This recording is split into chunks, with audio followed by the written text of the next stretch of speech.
Captain Jake Morrison stood on the bridge of the UES Discovery, watching the stars change color as they dropped out of faster-than-light travel.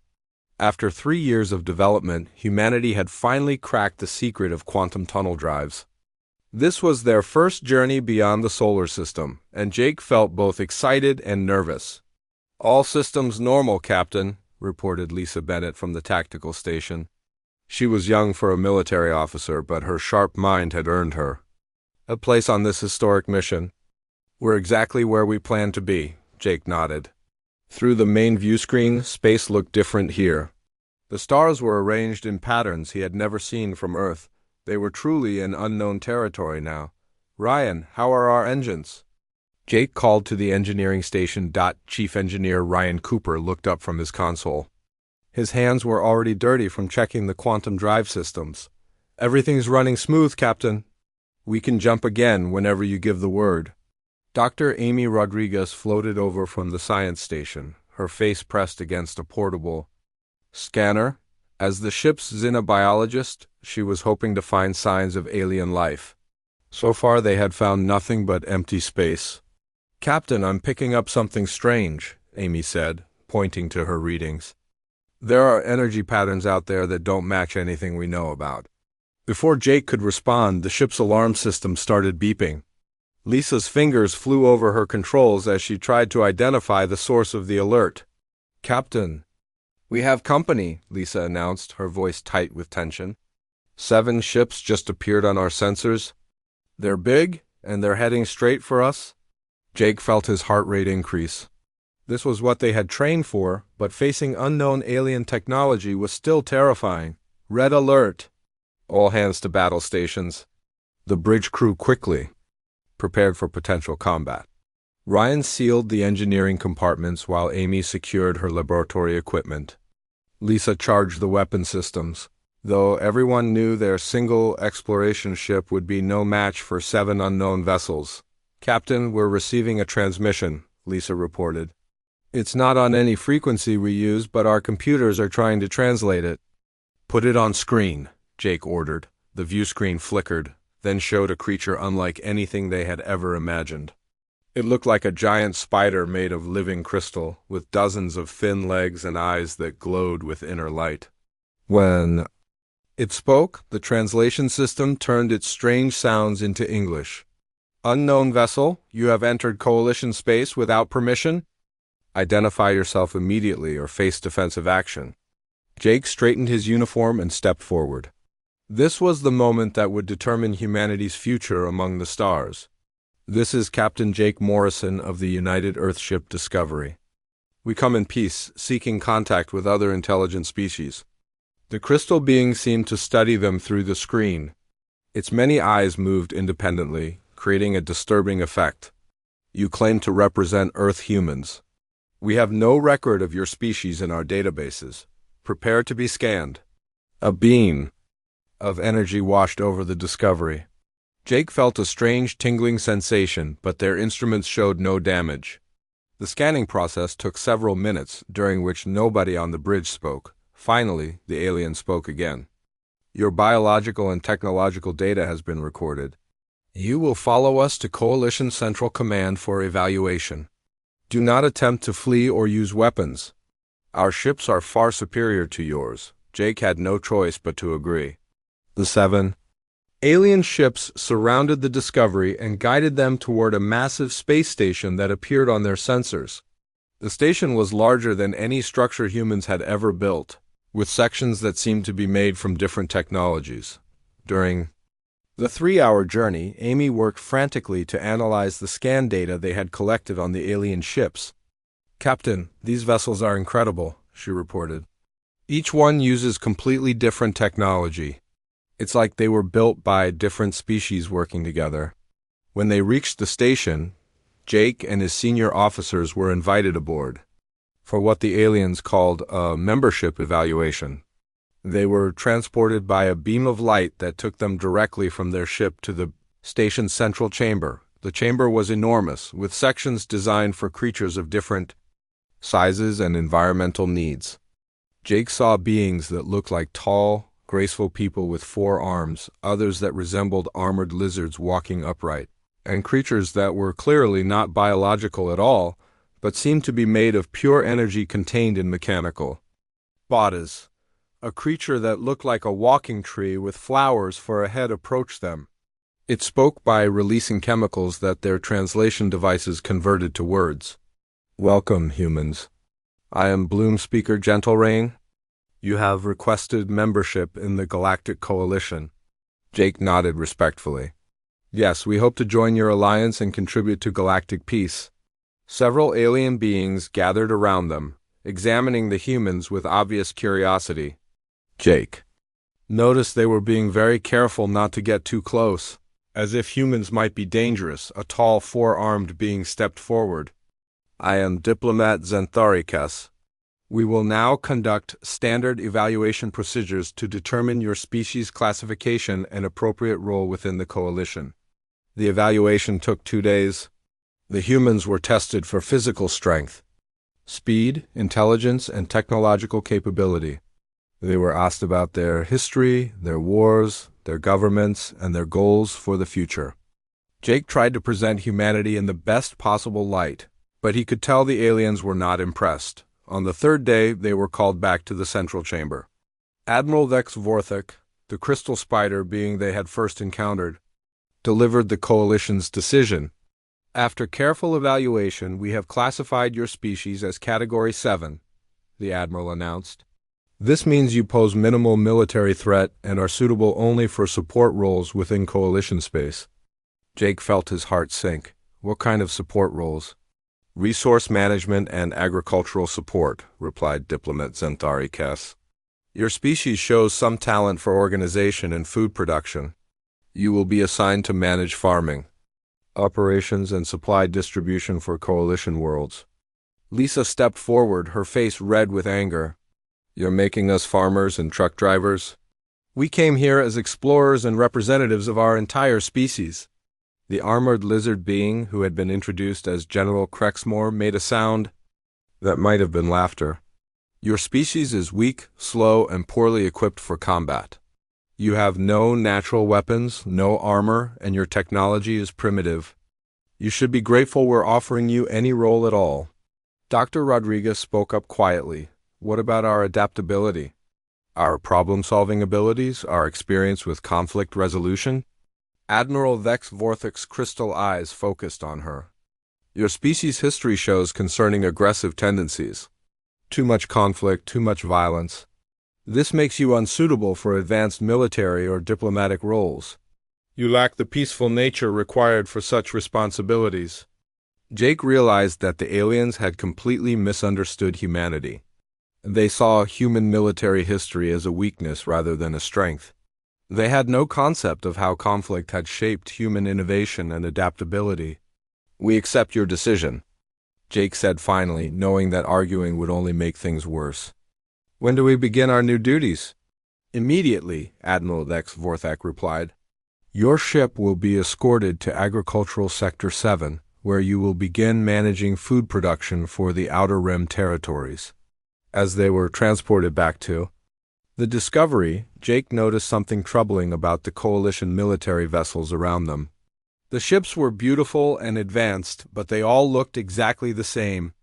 The crews moved in predictable patterns, and their formations were rigid and unchanging. "Captain," Lisa whispered as they walked back to their ship, "these people haven't fought a real war in centuries. Look at them, they're not soldiers, they're parade marchers." Jake nodded grimly. The coalition had achieved peace by becoming soft. Their military was designed for show, not for actual combat. He wondered what would happen if they ever faced a real threat. As the Discovery was escorted toward their new assignment, long-range sensors detected something that would change everything. Massive energy signatures were approaching from the Galactic Rim, moving toward coalition space with obvious hostile intent. The galaxy's long peace was about to end, and the aliens had just assigned their most experienced warriors to grow vegetables. 3 weeks after the humans had been assigned to agricultural duties, the galaxy's worst nightmare became reality. The massive energy signatures detected at the Galactic Rim were not natural. Phenomena or unknown species seeking peaceful contact. They were the Devourers, an ancient machine intelligence that had been dormant in the void between galaxies for 3,000 years, Lieutenant Colonel Alex Turner was reviewing crop production reports on the Coalition world of New Harmony when the first emergency broadcasts began. As one of the few human military advisors still officially recognized by the Coalition, he had been relegated to managing food distribution systems. It was boring work that wasted his 20 years of combat experience, but he did his job without complaint. The holographic display in his small office suddenly shifted from agricultural data to a priority military transmission. Admiral Vex Vorthex's crystalline face appeared, its many eyes darting nervously in different directions. All Coalition forces are ordered to immediate combat readiness, the Admiral announced. The Devourers have returned. Our outer rim defense stations are under attack. Turner leaped from his chair and rushed to the communication center. His team of human advisors was already gathering there, their faces grim with concern. Sergeant Maya Johnson was monitoring Coalition military channels while Corporal Chris Williams tracked the movement of enemy forces on the strategic display. Colonel, you need to see this, Maya called out. The Coalition fleet is getting destroyed out there. Turner studied the tactical readouts with growing alarm. The Devourers moved in perfect coordination, their black ships flowing like liquid metal across space. Each ship seemed to learn and adapt during combat, changing its weapons and tactics in real time. Worse yet, when Coalition forces destroyed one Devourer ship, the others immediately incorporated the successful attack method into their own defenses. How many Coalition ships have been lost? Turner asked. 47 in the first hour, replied intelligence analyst Kate Miller, her voice tight with shock. The Coalition forces are using standard battle formations, but the Devourers are adapting faster than they can change tactics. Turner watched the battle feeds with professional interest. The Coalition ships moved in beautiful, precise formations that would have been perfect for a parade or ceremonial display. Their attacks were coordinated and their movements were elegant, but they were also completely predictable. They're fighting like it's a dance, Turner muttered. Look at those formations. Every ship knows exactly where it's supposed to be and what it's supposed to do. On the main display, General Crexmore's flagship led a squadron of heavily armored vessels in a direct assault against a cluster of Devourer ships. The attack was brave and well executed, but Turner could see the problem immediately. They're going to lose, Chris observed. Those Devourer ships are already adapting to their weapon frequencies. Sure enough, the Coalition weapons became less effective with each shot. The Devourer's hulls shifted and changed, developing resistance to the energy signatures hitting them. Within minutes, the Coalition weapons were doing almost no damage at all. Turner activated his personal communicator and tried to contact the Coalition command center.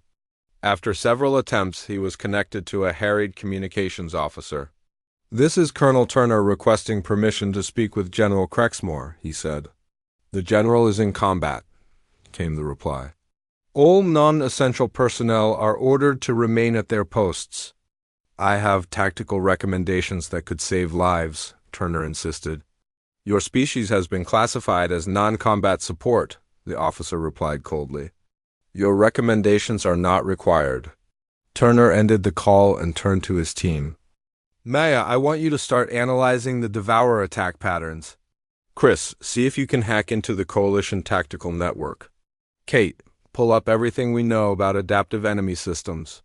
For the next 6 hours, Turner's team worked frantically, while the Coalition forces suffered defeat after defeat. The Devourers weren't just winning battles. They were learning from each engagement and becoming more effective with every encounter. Colonel, I think I've figured out their weakness, Kate announced. The Devourers adapt to threats by analyzing patterns and developing countermeasures. But they need time to process and implement those changes. Turner nodded. So, if we could change tactics faster than they can adapt, we might be able to stay ahead of them. Exactly. But it would require completely abandoning standard military doctrine, Kate replied. No fixed formations, no predictable attack patterns, no standardized weapons frequencies. Organized chaos, Maya added. Fight like every battle is completely different from the last one. Turner began drafting a tactical proposal that would have horrified his coalition counterparts. Instead of the elegant formations they preferred, he suggested small, independent groups that could change direction and tactics without warning. Instead of standardized weapons, he recommended constantly shifting frequencies and attack methods. Instead of honorable direct combat, he proposed using deception, false retreats, and psychological warfare. When he tried to submit his proposal through official channels, it was rejected within minutes. The coalition command structure was too rigid to consider such radical changes, especially from a species they considered militarily inferior. "They won't listen to us," Turner told his team. "But there might be another way." Turner had noticed that some of the younger coalition officers were becoming desperate as the casualties mounted. These junior officers were more willing to consider new ideas, especially if those ideas might keep them alive. He began conducting unofficial training sessions in the base's recreation areas. At first, only a few curious aliens attended, but word spread quickly as the military situation grew worse. "Your current tactics assume your enemy will fight honorably," Turner explained to a mixed group of Zenthari, Kreks, and Nexari officers. "But the Devourers don't care about honor. They only care about victory." A young Zenthari officer named Kessminer raised one of her 4 hands. "But without standardized formations, how do we coordinate our attacks?" "You don't," Turner replied. "Each unit operates independently, but with a common goal. Think of it like a pack of wolves hunting a single large prey. Each Volf acts on its own, but they're all working toward the same objective." The alien officers looked confused and disturbed by the concept. Their entire military culture was based on unity, coordination, and predictable roles. The idea of individual initiative was foreign to them. "What if one unit makes a mistake?" asked a Krex warrior. "Without central coordination, how do we prevent chaos?" Turner smiled grimly. "Chaos is exactly what we want. The Devourers are machines. They understand order and patterns. They can't adapt to true randomness." Over the following days, Turner's unofficial training sessions grew larger. As news of more coalition defeats reached New Harmony, even senior officers began attending. Turner taught them about guerrilla warfare, asymmetric tactics, and the importance of unpredictability in modern combat. "The key is to make the enemy react to you instead of the other way around," Turner explained. "Don't fight the battle they want to fight. Force them to fight the battle you choose." Meanwhile, the Devourer advance continued. 3 more coalition core worlds fell, their populations consumed to fuel the enemy's expansion. The beautiful cities and peaceful civilizations that had existed for thousands of years were reduced to raw materials for the machine intelligence. The breaking point came when the Devourers reached the coalition's primary shipyards. General Krexmore's remaining forces made a desperate stand, but their predictable tactics were useless against an enemy that had already adapted to every strategy they knew. Turner watched the battle feeds with his team, his jaw clenched in frustration. "They're brave," he said quietly. "But bravery isn't enough against an enemy like this." "The coalition is about to lose their main fleet," Maya observed. "Once those shipyards are gone, they won't be able to replace their losses." On the tactical display, the coalition forces were being systematically destroyed. Their elegant formations were being torn apart by Devourer weapons that had adapted to counter every defensive measure. The aliens' commitment to honorable combat was getting them killed. Turner made a decision that would change the course of the war. He activated the base's emergency communication system and broadcast on all coalition military frequencies. "This is Colonel Turner to all coalition forces.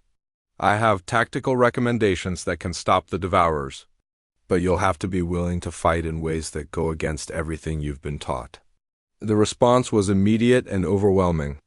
Desperate commanders from across the galaxy began requesting Turner's advice.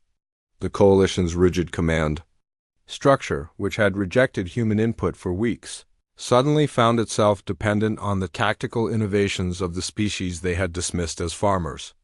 As Turner began coordinating with coalition forces across the galaxy, he realized that the real battle was just beginning. The Devourers had revealed the fundamental weakness of the Coalition's peaceful civilization, but they had also created an opportunity for humanity to show what they were truly capable of when the galaxy's survival was at stake. The emergency meeting of the Coalition Supreme Council took place in a heavily shielded bunker beneath the capital city of Zenthari Prime. For the first time in 3,000 years, the galaxy's leaders were discussing the possibility of total defeat. Half of their outer rim territories had fallen to the Devourers, and their main battle fleet was scattered and demoralized. Coalition Supreme Commander Nexari Prime, a being of pure energy contained within a sophisticated mechanical body, stood before the assembled leaders. The usual calm confidence that marked Coalition leadership was gone, replaced by barely controlled panic. "We have lost 60% of our military forces," Nexari Prime announced. "Our remaining ships are retreating toward the core worlds. At current rates of advance, the Devourers will reach our capital systems within 2 months." Admiral Vex Vortex. Crystalline form flickered with nervous energy. "Our adaptive defense protocols have failed completely. The enemy learns faster than we can develop new strategies." General Crexmore, his reptilian features scarred from recent battles, slammed his armored fist on the council table. "Our warriors fight with honor, but honor means nothing to these machines. They consume our courage along with our worlds." Diplomat Xanthericus raised one of her 4 arms. "What about the human tactical proposals? Some of our field commanders report success when following their unconventional methods." The room fell silent. For weeks, they had refused to consider human military advice, viewing it as crude and uncivilized. Now, with extinction staring them in the face, they were forced to reconsider their prejudices. "The humans suggest tactics that violate every principle of civilized warfare," General Crexmore growled. "They speak of deception, false retreats, and sacrificing some forces to save others." "Perhaps," Nexari Prime said slowly, "civilization is a luxury we can no longer afford." The decision that followed would change galactic history forever. By unanimous vote, the Coalition Supreme Council granted humans full military authority over all remaining Coalition forces.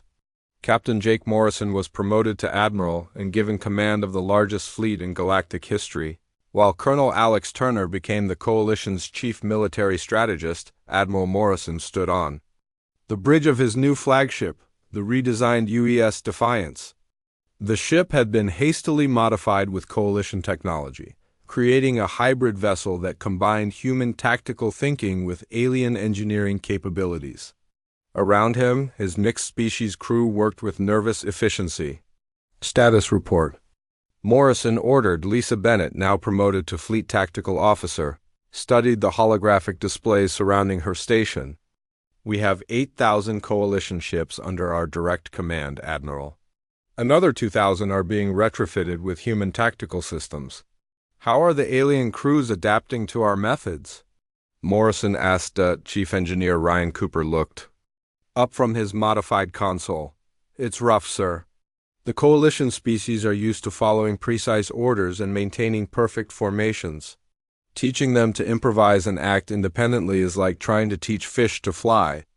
Dr. Amy Rodriguez, now serving as Zeneb Psychology Advisor, moved to Morrison's side. "The cultural shock is enormous, Admiral. These species have built their entire military philosophy around honor, order, and predictability.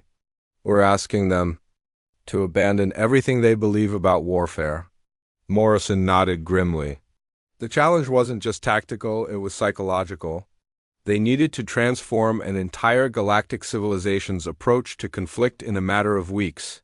Colonel Turner's voice crackled over the communication system from the Tactical Coordination Center. "Admiral, we're ready to implement Operation Wildfire." Operation Wildfire was humanity's comprehensive plan to not just stop the Devourers, but to eliminate them entirely. The operation involved 4 phases: intelligence gathering through deep reconnaissance missions, technological warfare using human-designed adaptive weapons, strategic deception to divide enemy forces, and total warfare with no consideration for traditional military courtesy. "All units, this is Admiral Morrison. the Admiral announced on the fleet-wide channel. "We are about to engage an enemy that has never known defeat. They adapt to our strategies, learn from our tactics, and grow stronger with each battle. But they have one weakness they don't know about." Morrison paused, letting his words sink in across the thousands of ships under his command. "They're machines. They think in patterns and logic. We're going to show them what chaos looks like." The first test of human military doctrine came at the Kepler defense line, where Turner had set up what he called a hornet's nest operation. Instead of meeting the Devourers in traditional fleet battle, the coalition forces were divided into hundreds of small, independent groups. Commander Nick Roberts led the first phase of the attack from his modified Xanthari fast attack vessel. His crew included both humans and aliens, all trained in the new tactical methods. "Remember, people," Roberts announced to his mixed-species crew, "we're not trying to win this fight. We're trying to make them angry and confused." The small coalition ships darted in and out of the Devourer formation like angry insects, firing brief bursts from weapons that constantly changed frequency and intensity. The Devourers tried to adapt to each attack, but before they could develop effective countermeasures, the coalition ships had already switched to completely different tactics. "It's working," reported his Krex weapons officer, his voice filled with amazement. "The enemy ships are trying to adapt to 17 different attack patterns simultaneously. Their response time is getting slower." While the harassment teams kept the Devourers busy, Admiral Morrison positioned the main fleet in carefully prepared kill zones. When the confused enemy ships were led into these ambush areas, they faced coordinated attacks from weapons they had never encountered, but the battle's true horror began when Turner implemented the most controversial aspect of human military doctrine. A damaged coalition cruiser, its hull breached and life support failing, was deliberately guided into the center of a Devourer formation. The ship's crew had already been evacuated, but its reactor was set to overload. The resulting explosion destroyed 6 Devourer vessels and crippled dozens more. The aliens in Morrison's fleet watched in stunned silence as their human commanders used a damaged ship as a weapon, something that violated every principle of their civilized warfare. "Admiral," came a horrified transmission from a Xanthari ship captain, "you used one of our vessels as a missile." The crew spaces were destroyed. Morrison's response was cold and practical. The crew was already evacuated. The ship was going to be lost anyway. We turned a loss into a victory. The battle continued for 18 hours with human tactical methods, proving devastatingly effective. The coalition forces achieved their first major victory against the Devourers, but the cost was measured in more than ships and lives. The aliens had been forced to abandon their concepts of honorable warfare. Dr. Rodriguez made the crucial breakthrough while analyzing captured Devourer technology. Working in a heavily shielded laboratory aboard the Defiance, she discovered that the enemy's collective consciousness operated through quantum entanglement with a central processing hub. "Admiral, I've found their weakness," she announced over the communication system. "The Devourers aren't truly independent. They're all connected to a single command center that coordinates their entire species." Turner immediately began planning humanity's most audacious military operation. "If we can find that central hub and destroy it, we can cripple their entire species." "Where is it?" Morrison asked. "According to these readings, it's not in our galaxy at all," Rodriguez replied. "It's in the void between galaxies where they've been hiding for 3,000 years. The implications were staggering. To defeat the Devourers completely, the Coalition fleet would have to leave the galaxy entirely and venture into the empty space between star systems. It would be the largest military operation in galactic history, led by a species that had been growing vegetables just months earlier. "How long would such a journey take?" Morrison asked. "Months," Rodriguez replied. "And there's no guarantee we could get back. The void between galaxies is essentially empty space. If our ships are damaged out there, there's nowhere to get help." Morrison looked around his bridge at the faces of his crew, both human and alien. They had already come so far from the peaceful exploration mission that had brought them to this galaxy. Now they were being asked to lead an entire civilization into the unknown. Colonel Turner, begin planning for void operations, Morrison ordered. We're going to end this war by taking the fight to their home.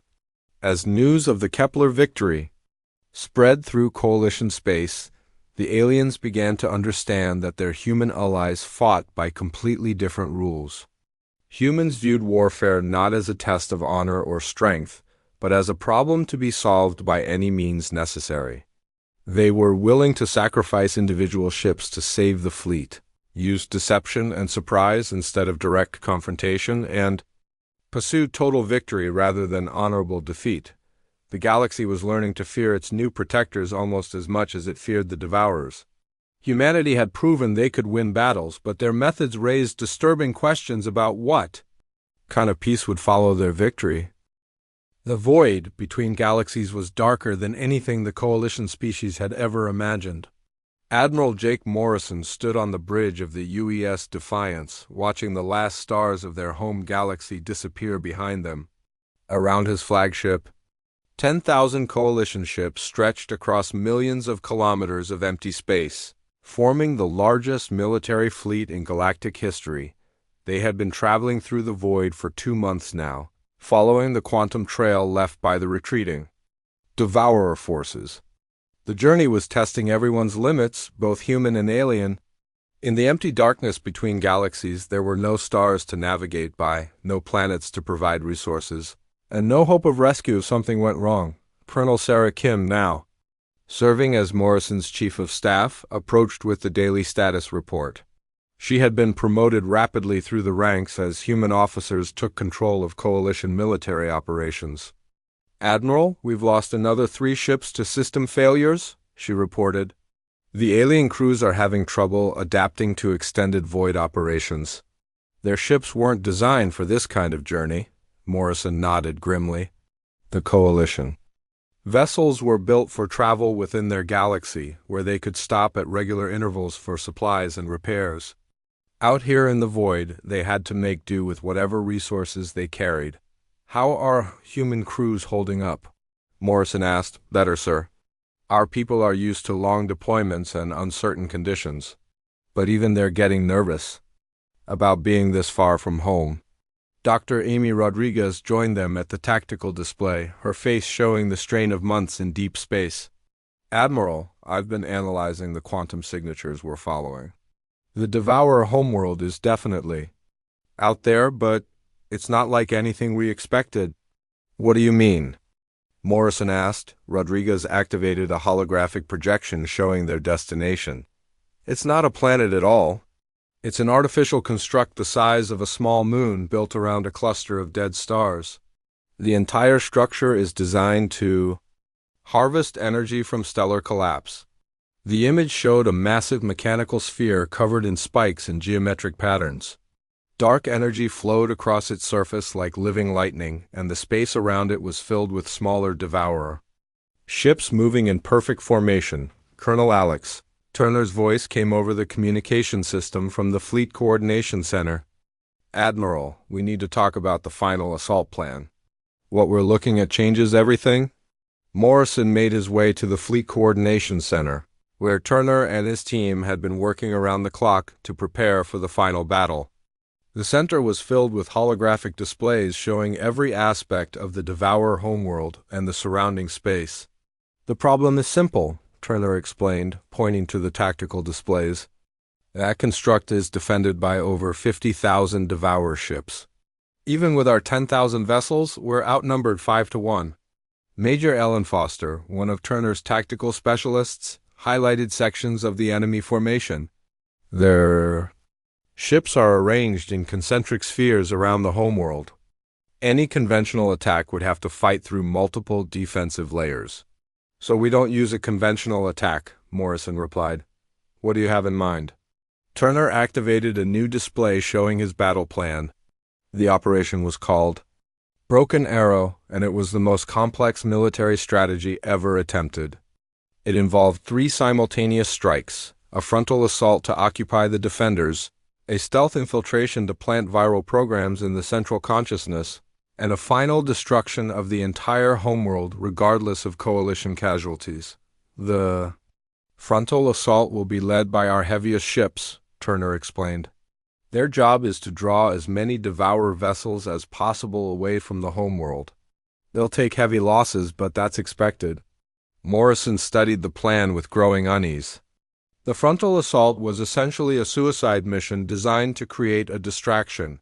Thousands of Coalition crew members would die to give the infiltration teams a chance to succeed.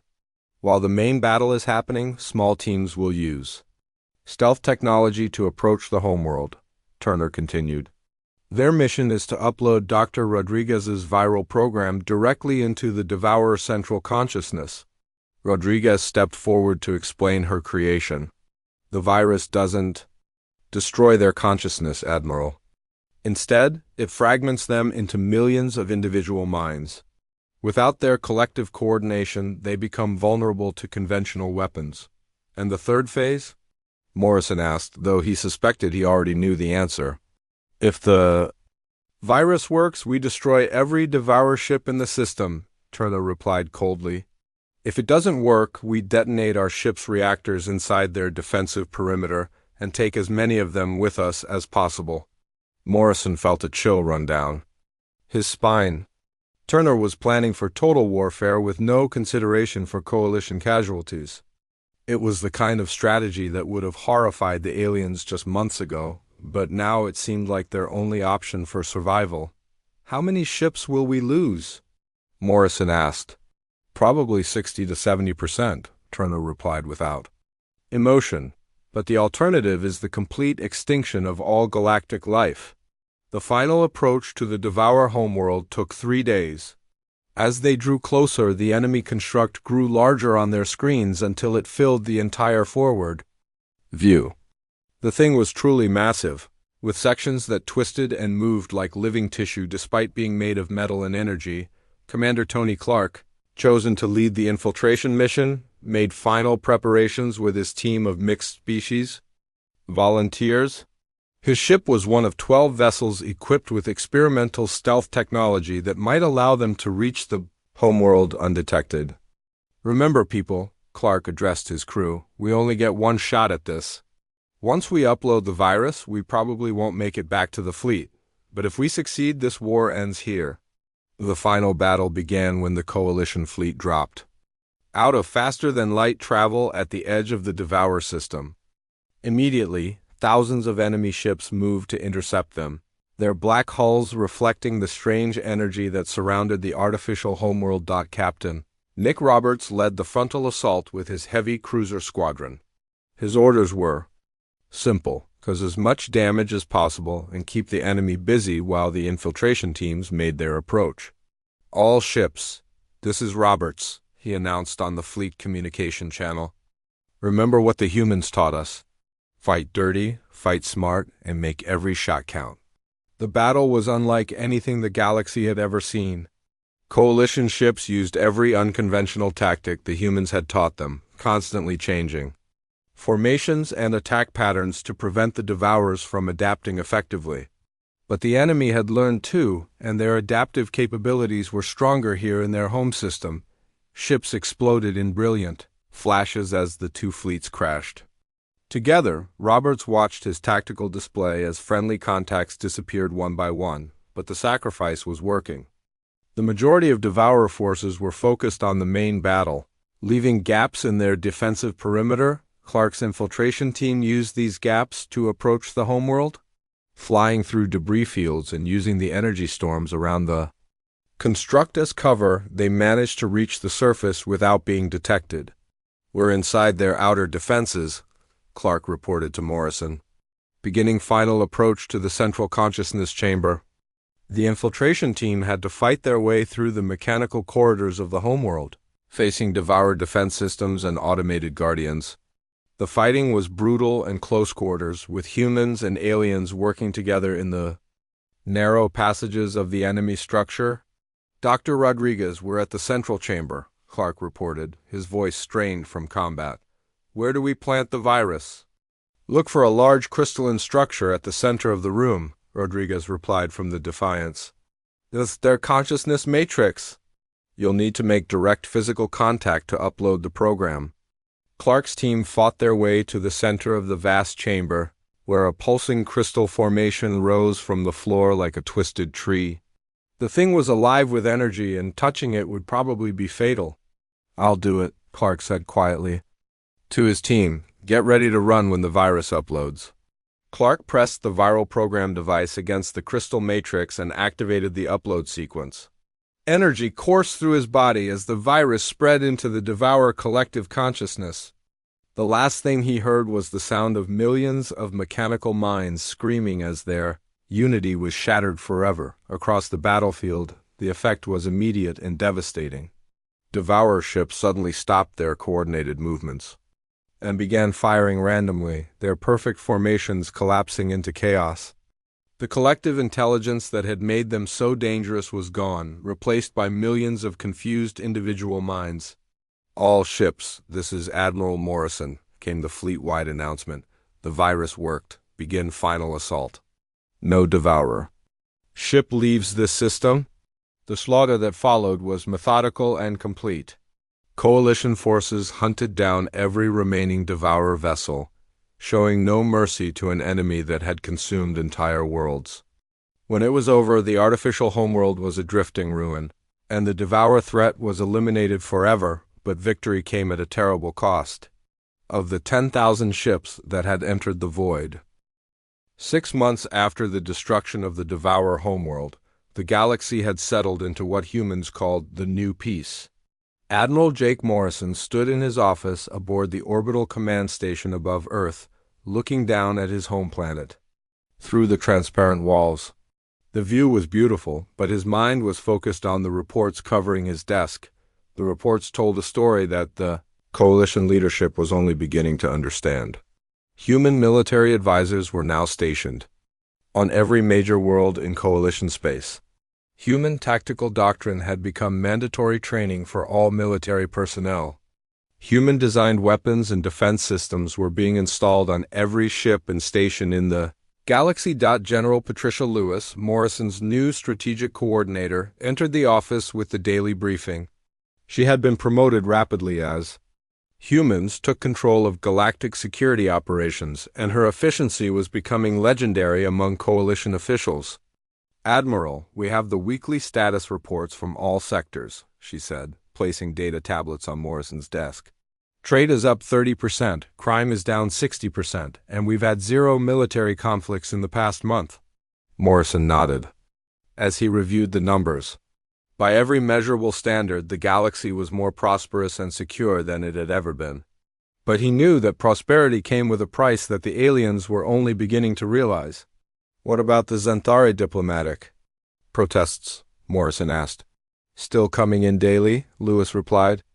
"They want to return to the old Coalition government structure.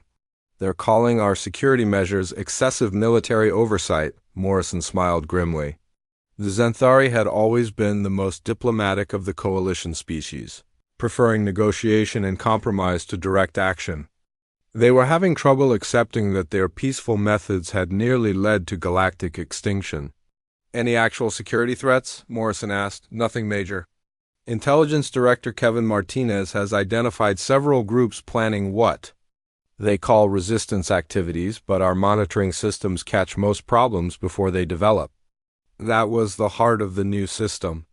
During the war against the Devourers, humans had established intelligence networks and communication systems that reached into every corner of Coalition space.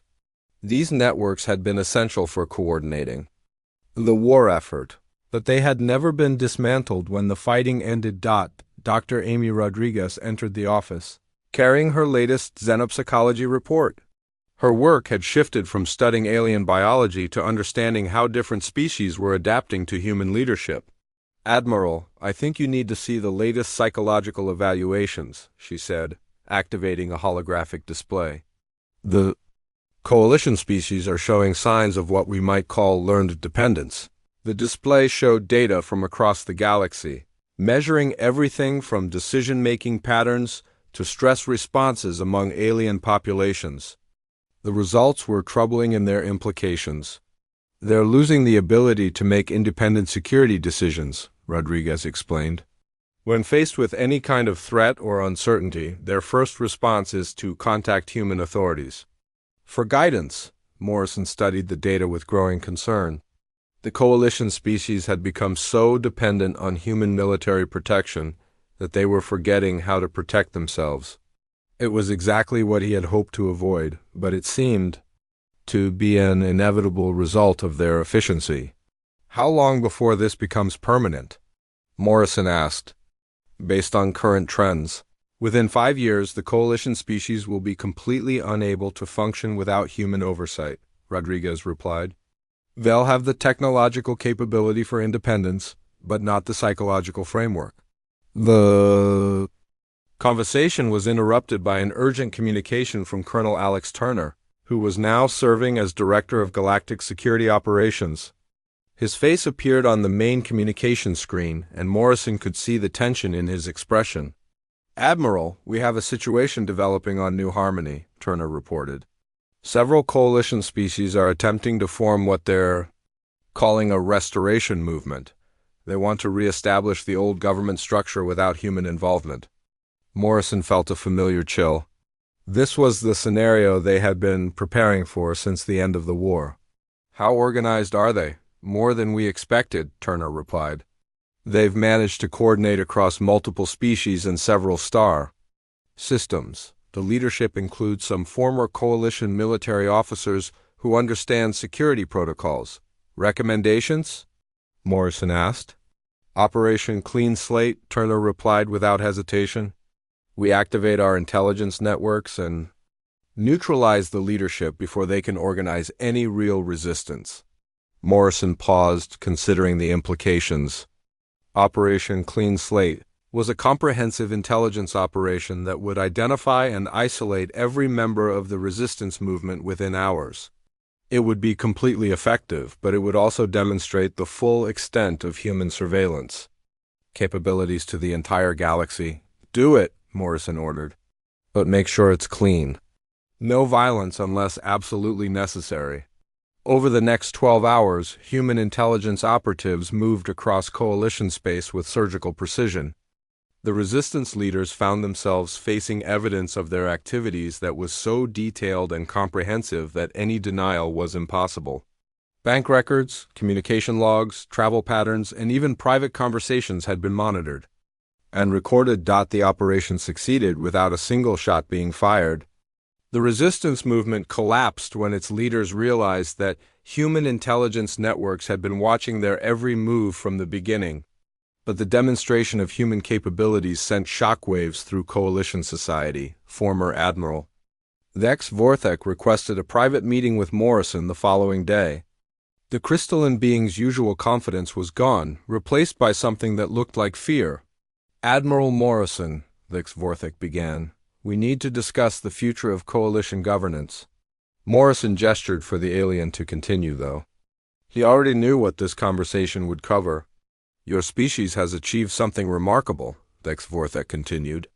"You have brought peace and prosperity to the galaxy.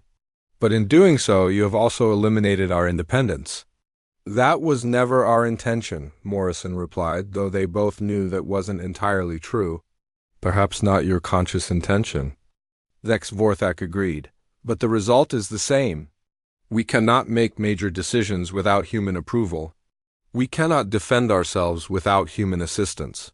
We have become children in our own civilization." Morrison stood and walked to the window, looking out at the galaxy that humans now effectively controlled. "Would you prefer to return to the old ways? The ways that nearly led to your extinction?" "That is the question we struggle with," Vex Vorthek admitted. "Your methods are effective, but they require us to abandon our values and our independence. We do not know if that price is worth paying." "The price of freedom is eternal vigilance," Morrison quoted. "Your species had the luxury of forgetting that lesson. We never did." The meeting ended without resolution, but Morrison knew that the real decision had already been made. The galaxy could not return to its old ways because the old ways no longer existed. The coalition species had been fundamentally changed by their exposure to human military thinking. 6 months later, Morrison received a final report from Dr. Rodriguez about the psychological state of coalition populations.